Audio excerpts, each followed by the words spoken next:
Hi, this is Ron from Apsis Communications. Today's video, we're going over the boot sequence of a Thompson DCM476.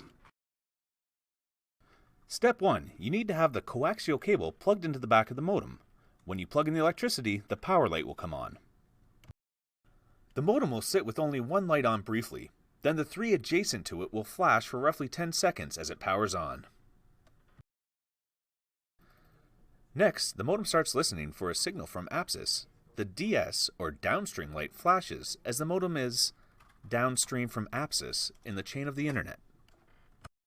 Once your modem is satisfied with the signal from Apsis, the DS light will go solid. Now it's time for your modem to see if it can talk to Apsis. The US, or upstream light, will now flash as Apsis is upstream from you in the chain of the internet. Same as the DS, once the modem is satisfied it can talk to us, the US light will go solid. Now your modem is satisfied that there is two-way communication between it and Apsis, or handshaking has been completed, the modem will now try to secure a sustained connection between the two of us. So the online light will now flash just as the previous two did.